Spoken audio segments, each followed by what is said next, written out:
Hello everyone. तो आज हम पढ़ने जा रहे हैं लिमिटिंग रिएजेंट। तो क्या होता है लिमिटिंग रिएजेंट आपको बताएंगे। ठीक है, तो ये पहले तो ये बता दें कि ये मोल कंसेप्ट का एक पार्ट होता है और जो कि बहुत ही ज़्यादा इंपॉर्टेंट है एग्ज़ाम पॉइंट ऑफ व्यू से। ठीक है, तो इसमें देखेंगे कि क्या होता क्या है और इसमें क्वेश्चंस किस तरीके से आते हैं और कैसे अप्रोच करना है। ठीक है, इसमें ट्रिक्स भी सीखेंगे कि कैसे जल्दी से अपने क्वेश्चंस को निकाल लेंगे अपने। ठीक है, तो देखिए बच्चों, हम अपने स्टार्ट करते हैं लिमिटिंग रिएजेंट को बिना कोई टाइम वेस्ट किए। देखिए लिमिटिंग रिएजेंट क्या होता है बच्चों। देखो लिमिटिंग रिएजेंट को अगर मैं सरल भाषा में समझाऊं तो लिमिटिंग रिएजेंट वो रिएजेंट होता है जो किसी केमिकल रिएक्शन में सबसे पहले कंज्यूम हो जाता है। ठीक है, या फिर मैं यूँ कहूँ जो कम अमाउंट में प्रेजेंट होता है, जो कम अमाउंट में प्रेजेंट होगा वही आपका पहले कंज्यूम हो जाएगा। ठीक है, तो उसको हम लिमिटिंग रिएजेंट कह देते हैं। तो देखिए इसकी डेफिनेशन लिख लेते हैं, उसके बाद समझेंगे इसको कि कहना क्या चाह रहा है। देखिए the reagent which consume first in a chemical reaction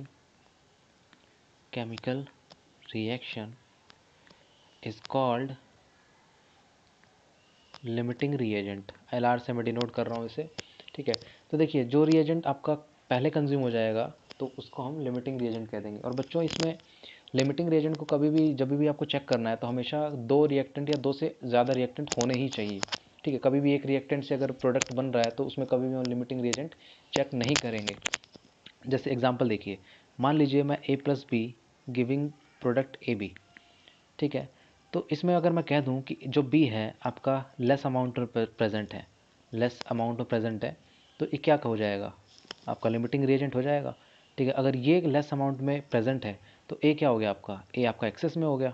ठीक है, एक कम है तो जाहिर सी बात है दूसरा आपका ज़्यादा होगा ही। ठीक है, तो बच्चों एक चीज़ समझने की कोशिश करना कि अगर मैं B को लिमिटिंग रिएजेंट बोल रहा हूँ, ठीक है, तो जैसे ही आपका ये बी ख़त्म होगा तो रिएक्शन आपकी स्टॉप नहीं हो जाएगी। हैं, मान लीजिए ए के कुछ मोल्स बी के मोल से रिएक्ट कर रहे हैं आपस में। ठीक है, और बी जो लिमिटिंग रिएजेंट है वो पहले ख़त्म हो जाएगा। ठीक है, अपने मोल्स पहले रिएक्ट कर लेगा और ए का कुछ ना कुछ हिस्सा बचेगा आपका। ठीक है, तो जब लिमिटिंग रिएजेंट जो है आपका, अगर मान लीजिए इसमें आपके 3 मोल्स हैं, इसमें मान लीजिए 7 मोल्स गिवन है ए के। ठीक है, तो ये कम अमाउंट में है तो ये आपका क्या होगा, पहले ख़त्म हो जाएगा ये, क्योंकि एक कम अमाउंट में प्रेजेंट है। और जितना ये प्रेजेंट है हम ये नहीं कह सकते कि आपका जो 3 मोल है यही आपका प्रोडक्ट में होगा। क्यों, क्योंकि ये सबसे कम अमाउंट में प्रेजेंट है और जब कम अमाउंट में प्रेजेंट है तो ये पहले ख़त्म होगा और ये पहले ख़त्म होगा तो जिस पॉइंट ऑफ व्यू से पे हमारी रिएक्शन ख़त्म हो जाएगी मतलब उतना प्रोडक्ट हमारा बन जाएगा। ठीक है, तो देखिएगा इसको और बेहतरीन तरीके से समझने के लिए थोड़े कुछ और एग्जांपल्स करेंगे। ठीक है, तो बेसिकली लिमिटिंग रिएजेंट आपकी क्या बता देगा, आपका जहाँ पर रिएक्शन स्टॉप हुई आपका प्रोडक्ट फॉर्म हो जाएगा। ठीक है, तो इससे हम प्रोडक्ट की इन्फॉर्मेशन निकाल सकते हैं। Product information can be non. ठीक है, और इससे हम रिएक्टेंट कितना रिएक्ट किया वो बता सकते हैं। रिएक्टेंट रिएक्टेड ये बता सकते हैं। और साथ में बच्चों ये नहीं बता सकते क्या कि रिएक्टेंट कितना रिएक्ट करने के बाद कितना बचा है, तो लेफ़्ट रिएक्टेंट भी बता सकते हैं। लेफ़्ट रिएक्टेंट भी बता सकते हैं, क्योंकि ऑब्वियस सी बात है अगर ये ज़्यादा अमाउंट में है ये कम में है तो ये पहले ख़त्म होगा तो ए का कुछ ना कुछ पार्ट तो बचेगा। ठीक है, बचेगा तो उससे मतलब हम कह सकते हैं कि लिमिटिंग रिएजेंट से हम प्रोडक्ट की इन्फॉर्मेशन निकाल सकते हैं और आपकी रिएक्टेंट की कितना रिएक्ट किया है वो बता सकते हैं और कितना बचा है वो बता सकते हैं। ठीक है, इतनी चीज़ आपको समझ में आ गई होगी। ठीक है, अब दूसरी चीज़ हमें ये समझनी है कि हमने ये तो पता कर लिया कि लिमिटिंग रिएजेंट से हम प्रोडक्ट की फॉर्मेशन बता सकते हैं या फिर रिएक्टेंट कितना रिएक्ट किया वो बता सकते हैं, लेकिन जब एग्ज़ाम में क्वेश्चन आएगा हमें कैसे पता चलेगा कि वो लिमिटिंग रिएजेंट का ही क्वेश्चन है। ठीक है, सवाल तो ये है। चलिए इस पे ही हम कुछ चर्चा करते हैं। ठीक है, हमें पहचानना है कि लिमिटिंग रिएजेंट है या नहीं। तो सबसे पहले इसको सीखते हैं कि कैसे पहचानेंगे एग्जाम में अगर क्वेश्चन आए तो। मान लीजिए बच्चों मैं एग्जांपल लेता हूँ Na2CO3 प्लस में 2HCl giving you 2NaCl plus H2O plus CO2। ठीक है, मान लीजिए कोई एक रिएक्शन है।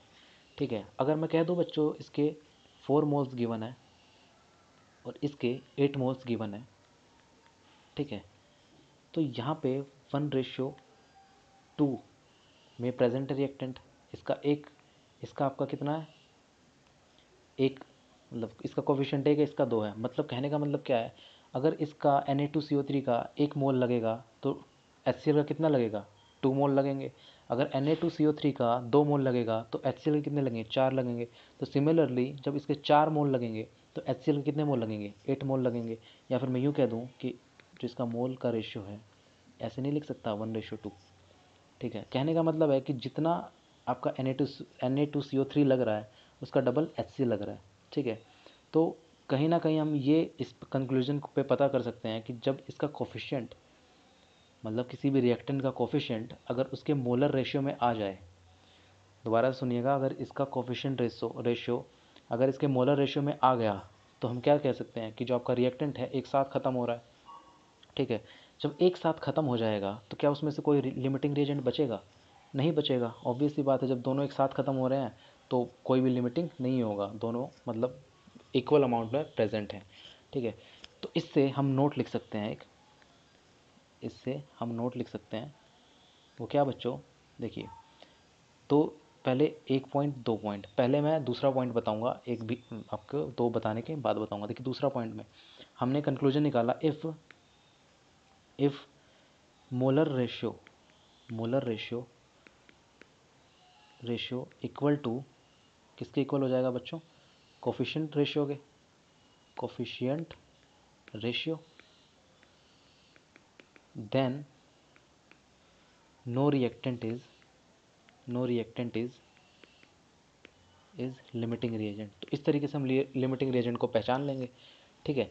इस जब आपका मोलर रेशियो कोफिशिएंट रेशियो के बराबर हो जाएगा तो कोई भी रिएक्टेंट आपका लिमिटिंग रिएजेंट नहीं होगा, और हम ये बता देंगे कि ये लिमिटिंग रिएजेंट नहीं है, मतलब रिएक्टेंट आपके एक साथ ख़त्म हो रहे हैं, ठीक है। तो हम प्रोडक्ट किसी से ही बना देंगे, किसी भी रिएक्टेंट को, एक रिएक्टेंट को पकड़ के हम प्रोडक्ट को बना देंगे, ठीक है।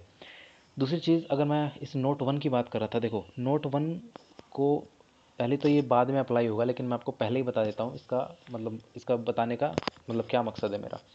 देखिए नोट 1 कहता है कि सबसे पहले क्या करो, केमिकल रिएक्शन जो है उसको बैलेंस कर लो, ठीक है। तो सबसे इंपॉर्टेंट पॉइंट है बच्चों, ये आगे यूज़ होगा तो इसको ध्यान में रखना, अपने माइंड में रखना। ये बाद में ही बता सकता था, लेकिन पहले आपके थोड़ा एक बेस बनाने की कोशिश कर रहा हूँ, ठीक है। इसको क्या किया हमने, balance, first point balance chemical reaction first. सबसे पहले क्या करना है, केमिकल रिएक्शन को बैलेंस करना है, ठीक है। अब देखिए मैं एक क्वेश्चन प्रॉब्लम लेता हूँ, एक प्रॉब्लम मैं लेता हूँ Al2O3 plus carbon gives you CO2 plus aluminium, ठीक है। अब मैं इसके 2 मोल ले लेता हूँ, कार्बन के 2 मोल ले लिए, ठीक है। ये कार्बन आपका सॉलिड फॉर्म में होगा। तो मेरा क्वेश्चन ये है बच्चों, जो मेरा फर्स्ट क्वेश्चन ये है,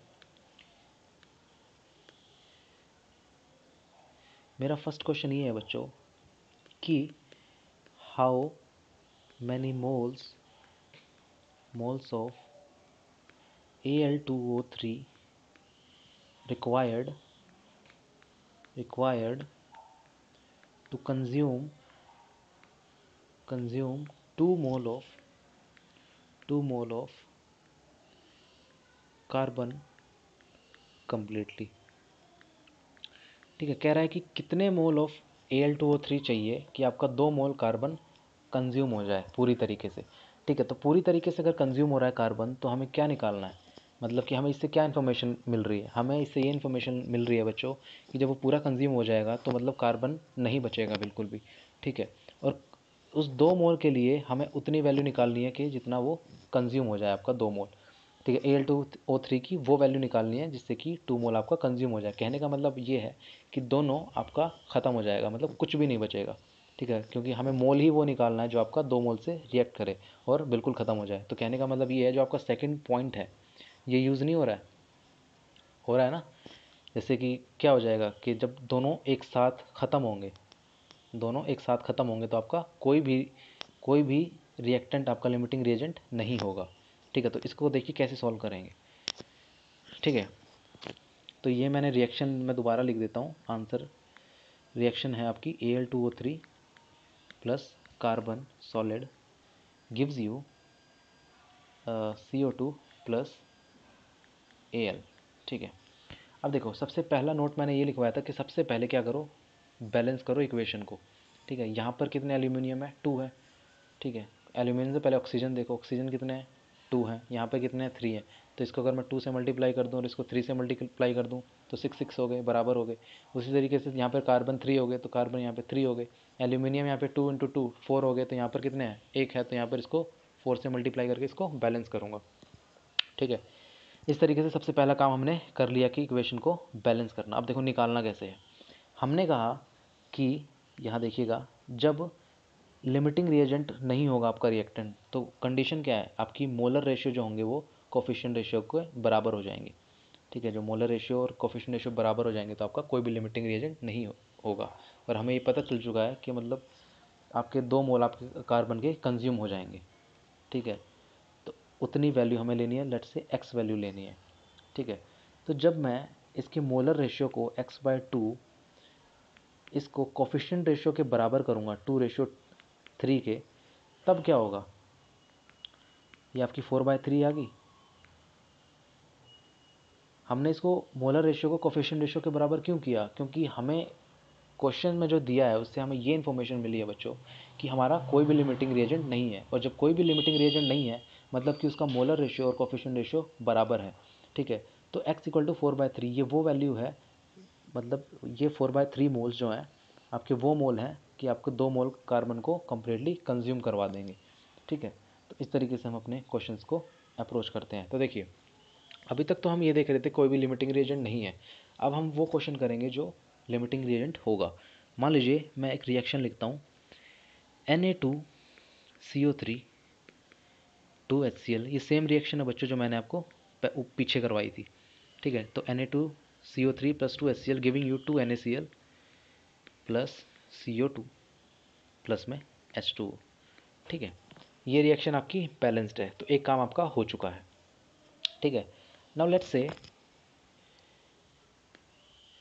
लेट्स से इसके मैंने 4 मोल लिए और इसके मैंने 6 मोल लिए। ठीक है, अब इसका हम क्या, पहला काम क्या करना है, पहले इसके कोफिशिएंट रेशियो को और मोल रेशियो को चेक करना है। ठीक है, तो इसका कोफिशिएंट रेशियो जो होगा 1:2 होगा।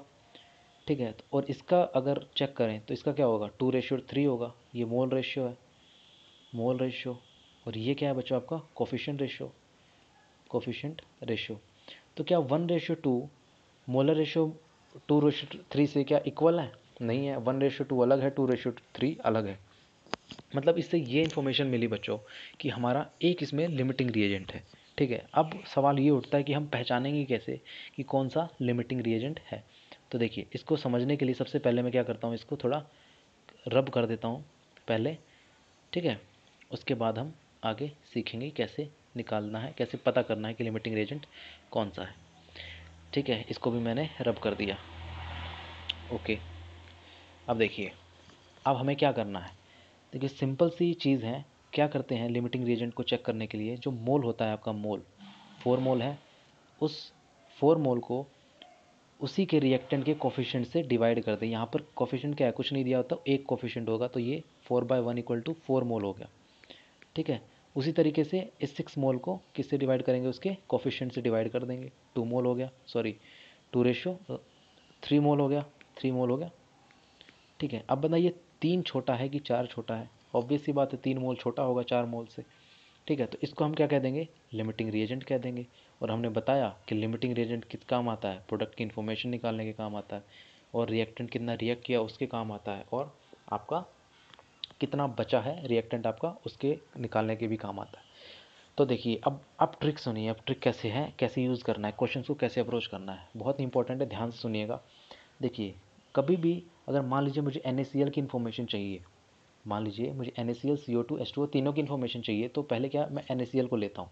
ठीक है, इससे हमें पता करना है कि कैसे हमारा प्रोडक्ट कितना बनेगा। ठीक, तो देखिए जो NaCl है आपका प्रोडक्ट है, उसका कोफिशिएंट लिखिए ऊपर। ठीक है, और जो लिमिटिंग रिएजेंट है, जो भी लिमिटिंग रिएजेंट है उसके कोफिशिएंट को, मतलब यहाँ 2 है, इसके कोफिशिएंट को इससे नीचे डिवाइड में लाइए, ठीक है। और जो लिमिटिंग रिएजेंट के मोल्स हैं, मतलब यहाँ पे ये वाले मोल 6 मोल से इसको मल्टीप्लाई कर दीजिए, ठीक है। तो ये कितना आ गया बच्चों, 3 मोल आ गया। आप अपने तरीके से किसी भी तरीके से निकालिए, 3 मोल ही आएगा, ठीक है। ये ट्रिक है करने की। अब देखिए CO2 को देखिए, CO2 को निकालेंगे तो इसका कोफिशिएंट कितना है, 1 है, ठीक है। और लिमिटिंग रिएजेंट का जो HCl है, मतलब लिमिटिंग रिएजेंट आपका HCl है, तो इसके कोफिशिएंट को डिवाइड करना है और मल्टीप्लाई करना है लिमिटिंग रिएजेंट वाले मोल से, मतलब 6 मोल से। तो कितना आ गया आपका, 2 × 6 3 मोल आ गया, ठीक है। उसी तरीके से H2 का कोफिशिएंट 1 है, HCl के कोफिशिएंट से डिवाइड 2, मतलब लिमिटिंग रिएजेंट के कोफिशिएंट से डिवाइड करेंगे 2 आया, और उसके बाद मल्टीप्लाई कर देंगे 6 मोल से, तो ये आपका 3 मोल आ गया। अब किसी भी मेथड से निकालना बच्चों, ये सदाबहार मेथड है और ये आपको बहुत ही कम जानने को मिलेगा ऐसे मेथड्स, ठीक है। तो देखिए अब हमें किसका पता करना है, अबे रिएक्टेंट का पता करना है, ठीक है। तो देखिए रिएक्टेंट का क्या है, आपका कोफिशिएंट 1 है, ठीक है। और इसके डिवाइड करना है, हमें पता है 2 है, और इसके 6 से मल्टीप्लाई करना है, तो कितना आ गया बच्चों, 3 मोल आ गया, ठीक है। इसका भी 3 मोल आया, इसका भी 3 मोल आया, और इसका भी 3 मोल आ गया, ठीक है। सॉरी बच्चों, यहाँ देखना, यहाँ बच्चों 6 मोल आएगा, क्योंकि 2 से 2 कट जाएगा, तो ये मैंने गलती से लिख दिया, ठीक है। इसको ध्यान से देख लीजिएगा, 6 मोल इसका आएगा आंसर, और इसका आपका 3 मोल आएगा, इसका भी आपका 3 मोल आएगा।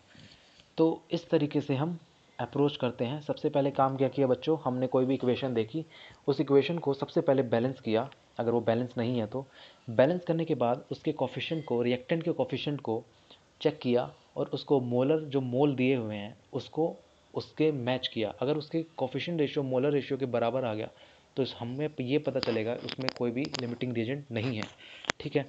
और अगर उसमें से एक रिएक्टेंट अगर कम अमाउंट में मिला हमें, या फिर यूँ कहिए वो, अगर आपका मोलर रेशियो कोफिशिएंट रेशियो के बराबर नहीं है, तो एक ना एक आपका लिमिटिंग रिएजेंट होगा, और उसमें से एक आपका हम निकाल लेंगे, जिस तरीके से उसके कोफिशिएंट से, मतलब मोल से उसके कोफिशिएंट को डिवाइड करके, जैसे मैंने आपको पहले बता दिया, ठीक है। अब देखिए यहाँ पे जो 3 मोल आया है, ये तो रिजेक्ट करेंगे, जो लिमिटिंग रिएजेंट है उसके साथ रिएक्ट करेंगे, मतलब HCl के 6 मोल Na2CO3 के 3 मोल से रिएक्ट करेंगे, करना भी चाहिए। यहाँ पे 1 मोल अगर इस रिएक्ट कर रहा है Na2CO3 का, तो इसका डबल कर रहा है, तो देखिए मैच कर लीजिए, 3 मोल जब Na2CO3 का रिएक्ट करेगा तो 6 मोल आपका HCl का रिएक्ट करेगा, मैच भी कर रहा है, ठीक है। अगर मैं इसका निकालूँ कि Na2CO3 का कितना बचा, कितना है Na2CO3 लेफ्ट कितना है, तो देखो एक्चुअल मोल कितने थे 4, रिएक्ट कितना किया 3, तो बचा कितना 1 मोल, तो 1 मोल आपका Na2CO3 बच गया। सिंपल तरीके से निकाल लेंगे, ठीक है। तो आपका लिमिटिंग रिएजेंट में इतना ही था, और चाहो तो क्वेश्चन प्रैक्टिस कर सकते हो, और चाहो तो मैं एक और आपको एग्जांपल करवा देता हूँ। मान लो बच्चों A + B + C, या फिर इसको इस तरीके से लिखो, थोड़ा आपको अच्छा लगेगा, ठीक है। देखिए प्रॉब्लम है ये, मैंने कहा 2A ले लो, 2A + 3B + 4C giving you 5D। क्या ले लिया हमने, 5D ले लिया, समझने के लिए 5D, ठीक है। इसका मैंने कहा 3 मोल है, 3 मोल गिवन है, इसका मैंने कहा 4 मोल गिवन है, इसका 5 मोल, हमें बताना है 5D का, ठीक है। तो सबसे पहले देखो कोफिशिएंट रेशियो चेक करो, बिल्कुल मोलर रेशियो बिल्कुल एक दूसरे के मतलब मैच नहीं कर रहे हैं, तो मतलब एक लिमिटिंग रिएजेंट होगा, ठीक है। तो लिमिटिंग रिएजेंट निकालने के लिए क्या करते हैं, 3, इसके जो 3 मोल हैं इसके कोफिशिएंट से डिवाइड कर देंगे तो कितना आएगा 1.5। उसी तरीके से इसके मोल को इसके कोफिशिएंट से डिवाइड करेंगे तो कितना आएगा 1.3, ठीक है। इसके मोल को इसके कोफिशिएंट से डिवाइड करेंगे तो 1 पॉइंट आपका ये आएगा 5, सॉरी कितना आएगा ये 1042 8, ठीक है। ये आएगा 4125 के अराउंड आ जाएगा, ठीक है। तो देखिए 1.5 कम है 1.3 या 1.3, ऑब्वियसली ये कम है, तो ये आपका लिमिटिंग रिएजेंट हो गया, ठीक है। अब इससे हमें प्रोडक्ट निकालना है, इसी से हमें रिएक्टेंट निकालना है। तो देखो प्रोडक्ट कैसे निकालेंगे, हमने बताया था इसके कोफिशिएंट के ऊपर रखना है, जो लिमिटिंग रिएजेंट है उसके कोफिशिएंट को नीचे लाना है, और इसके मोल से जो एक्चुअल मोल है उससे मल्टीप्लाई कर देना है, तो 25/4 मोल आ गया इसका, ठीक है। सिमिलरली यहाँ पर देखो, यहाँ पर हम क्या करेंगे, इसके कोफिशिएंट को 3, लिमिटिंग रिएजेंट वाले कोफिशिएंट को 4, और यहाँ पे इसके एक्चुअल मोल लिमिटिंग रिएजेंट वाले के 5, तो 15/4 मोल आ गया, ठीक है। आप देख लीजिएगा, मैं जल्दी जल्दी आप सीख गए हैं तो आपको समझ आ ही जाएगा, ठीक है। उसी तरीके से इसके कोफिशिएंट को 2 और जो लिमिटिंग रिएजेंट का कोफिशिएंट है 4 एंड इसके एक्चुअल मोल कितने हैं 5, तो 10/4 मोल्स आ गया। ठीक है, इस तरीके से हम सारे निकाल लेंगे। अब देखिए 3 मोल अगर हमें बताना है कि ए कितना बचा है, तो 3 मोल एक्चुअल थे, ठीक है, यूज़ कितने हुए 10/4, तो बचा कितना 2/4 मतलब 0.5 मोल बचा है। ठीक है, मैं चेक कर लेता हूँ, चाहे 12 10 2/4 1/, ठीक है, इतना बचा है। उसी तरीके से मैं बी की अगर बात कर लूँ तो बी कितना है, बी के 4 मोल हैं, 15/4 आपके यूज़ हो गए हैं क्योंकि रिएक्टेड मोल निकाल रहे हैं हम। 16/15, 16 में से 15 गए, कितना बचा बच्चों, 1 बचा, तो आपका ये कितना हो गया 1/4। ठीक है, इस तरीके से आप मोल्स में निकाल लेंगे। ठीक है, उसी तरीके से आप सी भी निकाल लेंगे, सी तो आपका लिमिटिंग ही है। ठीक है, तो ऐसे आप रिएक्टेंट को निकाल लेंगे। तो होप आपको ये वीडियो पसंद आई होगी और आपके लिए बहुत हेल्पफुल होगी ये वीडियो, क्योंकि इसमें मैंने ट्रिक्स बताई हैं, ऐसी ट्रिक्स बताई हैं कि आप 2 सेकंड के अंदर आप क्वेश्चन अपना आंसर निकाल सकते हो। वरना मैंने देखा है कि बच्चे क्या करते हैं, 1 मोल इतना रिएक्ट कर रहा है, 2 इतना कर रहा है, 3 ना जाने क्या क्या बोलते रहते हैं। ठीक है, तो आपको आइडिया हो चुका होगा कि मतलब कैसे 2 सेकंड में हम आंसर निकाल सकते हैं, सिंपल एक मोल्स रेशियो और अपना मोल्स को यूज़ करते हुए, लिमिटिंग रिएजेंट को देखते हुए। ठीक है, तो आज के लिए इतना ही, मिलते हैं अगली वीडियो में जल्दी। धन्यवाद।